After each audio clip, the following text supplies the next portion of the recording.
Show me. I want to see you got your pecker back. I never thought I'd say this, but I want to have sex with a grandma. Dan the Dan. What a weird name. Of course, it came out of Japan. When I first saw this show, I knew that this show was going to be good, but I did not expect it to be the greatest show of this year. But what about Mr. Drip? I get it. Besides that, this is the greatest. When I first watched this, I just got that vibe that it was a great monster fighting show. I mean, we have the typical tsundere girl. It's not like I like you or anything. Even though she's rude on the outside, inside she's actually a good person. And she will stand up for what is right. The nerd who sucks at everything and only likes weird aliens. I promise you, if any dude were to act like him IRL, they would jump off a bridge based on how they're treated by society. Together, they have super strong powers to fight off monsters. It just seems like a good show, but nothing really special. I mean, it stands out, but it's not anything built for greatness. Until the grandma arrived. No, not this disgusting thing. This is terrible. I'm talking about her. This gotta be the hottest grandma in all anime history. When have you seen a grandma that's hot in anime? That's right, you don't. They all usually look like this, disgusting, nasty, and old, which is pretty normal. They're all pretty on the inside, but come on man, my dick can't get hard at this. Momo's hot, but she's just annoying. The grandma knows what's up. She's straight with it. Let me see them balls. Wasting no time. There's nothing special about him. He's just like most isekai protagonists without the power, until he turns edgy. When he turns edgy, throwing out slangs.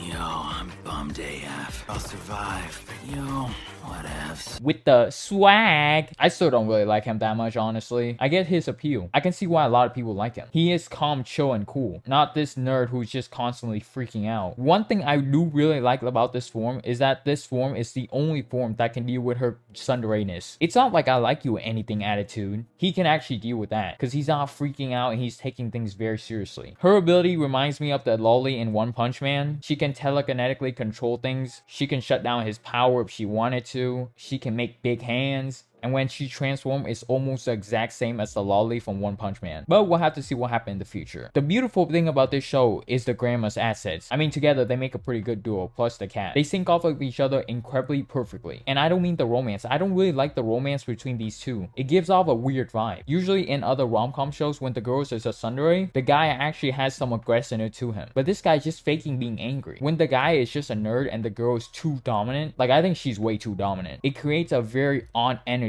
I promise you guys it's cool in anime, but if you've ever seen this IRL, it's fucking awkward. I think the show making these two into a couple and having some romantic relationship kind of ruins the vibe. Every time when they meet each other, you know some jealousy or some dumb embarrassing behavior is about to go down. It's nothing interesting. She defended him from getting bullied and stood up for him when it's right. He defended her when she needed it the most, aka when she's about to get raped by some fucking robot. It should be a working relationship until they figure out the truth about their power and the world that they're put in. I think a working relationship between these two would be way more interesting. The romance is just a waste of time. I would rather see some dumb moments where he loses his dick. That's more entertaining. This is not something new. If you have seen any romance comedy before, you know that the tsundere girl, shy guy has been around for a very long time. I don't necessarily hate it. In fact, it kind of takes me back because I haven't seen it in a while. But between the dynamics of all the characters, all the funny scenes has happened, I would rather not waste my time on the romance and have funnier moments happen. This show can deliver. The show's got jokes and really funny one at that. I would love to see some wholesome moment between where Ken spends time with her and his family. When this girl shows up, I already know it's gonna be a waste of time. I can just see how she's the popular girl that everyone likes and she only likes Ken because he doesn't really like her back. It's so obvious to anyone who has seen any rom-com before. And I don't mind the romance, but there's so many other things that you can do with his and her family. If you want to do romance, that's fine, but there's so many other entertaining things that you can add in. You can have an alien robot that likes him. That'll actually make some funny scenes. The robots can be trans and could have a robo dick and he's trying to stick it in him. That'll be funny. Or you can just show more of the granny's ass. When I first saw this, I seriously thought that Studio Trigger made this, but it wasn't. It was the same people that made this disgusting thing, and it's fucking amazing. I have a feeling we're about to get Fight of the Year from this show. Soul Leveling can take it, but this has a very good chance of being second place. It's so weird but unique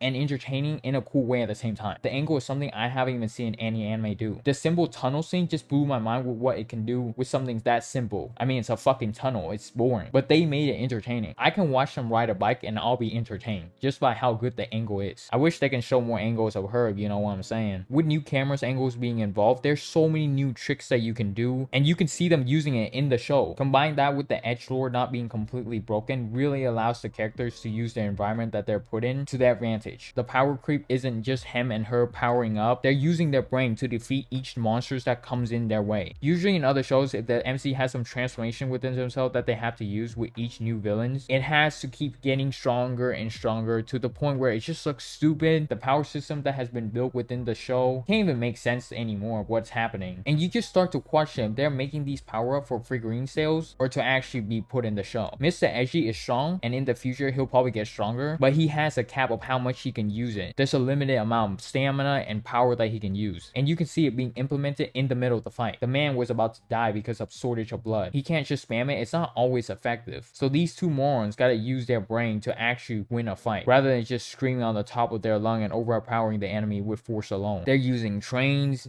buildings, weird paper seals, all sorts of tricks. Even though the show is simple, it's very interesting in a lot of ways. Even with some of the tricks that they use, even I can't think of it. This is not something these two can come up with. I can understand if a smart problem-solving kid can do it, or some smart 25-year-old would think of something like this. There's no way these two can think that smart on the spot. These two are idiots, but they do get the help from the grandma. The grandma is the best. She makes the show for me. I know she smokes and that's her turn off, even for me, but I don't care. There's a hot-ass grandma in anime. This is probably the first ever anime that has a hot grandma. When I say this is one of the best shows in 2024, it isn't the power leveling system, it isn't the edgy Ken form where he's all swagged up, it's not even the grandma's chest, it's the moment that they spend together fighting. Their personality pounce off of each other perfectly. Just like solo leveling, it doesn't have to be the most complex, hard to understand show to be anime of the year. It also helped that this whole year of anime was boring AF. It just has to be simple. Sometimes all you need to do is focus on some important aspects of the show to make something incredibly good, especially the character's personality and them